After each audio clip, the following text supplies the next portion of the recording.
The recent legal settlement by the National Association of Realtors is a buzz right now.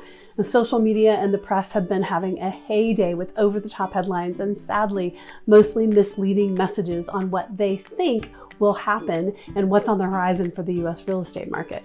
The result is unnecessary anxiety and confusion for future buyers and sellers. Now, I will tell you that understanding the settlement, what it actually says, is important so that we can quiet the noise and focus on what's most important, which are your financial goals. The Cliff Notes version of the settlement, it prohibits NAR, or the National Association of Realtors, from requiring agents to disclose how much the seller will pay in buyer commissions in the MLS system and will require buyers to sign a disclosure. It does not ban the ability for a seller to pay buyer's commissions on the sale of a home. It simply prevents the National Association of Realtors from making it a required field in the MLS. Now, changes are currently set to take effect in July of 2024, but the ruling still needs to be signed by the courts. We will keep you posted as we learn more and how this affects our market.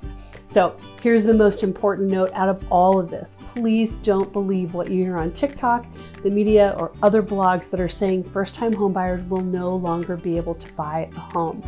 The speculation is just that. It's speculation. There are still options for first-time homebuyers. Please talk to an expert who is actually in the real estate or mortgage finance industry, right? There are solutions that folks outside the real estate industry can't really point to because, you guessed it, they're not experts in the real estate and lending side of things. And sometimes they miss the nuances of how we can help. So the bottom line, let's talk strategy. If you are thinking about buying a home or know someone who is, we actually helped a client last week restructure their offer to basically accommodate a seller who wouldn't budge on a couple of different things, and they didn't have to bring $1 extra to closing as a result of the way that we structured it. So please know that there is massive opportunity in the market right now, and we will show you how to structure it so that it accomplishes your financial goals. So a quick look at market news. This week's main event was Wednesday's Fed announcement. Since a rate cut was completely and totally out of the question at this meeting, the markets were really eager to see how recent inflation surprises changed the Fed's outlook. Turns out, not much. We saw both stocks and bonds approved of the data, and we saw rates head slightly lower last week. In housing-specific economic data, it was a pretty good week.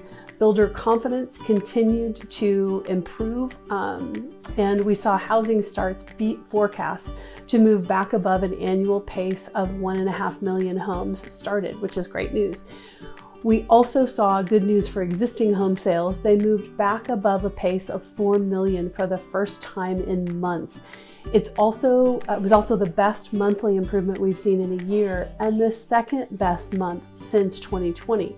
And all this despite mortgage rates having a tougher month in February. So from here, the market will really have to wait until the first week of April for the next round of important data. So quick refinance update, more of the same on the refi front. Stay tuned, you know the drill. We are watching it closely for you. And if we haven't created your strategy yet, now is the time. Please reach out and schedule time to chat, and we will get it done. Have a great day.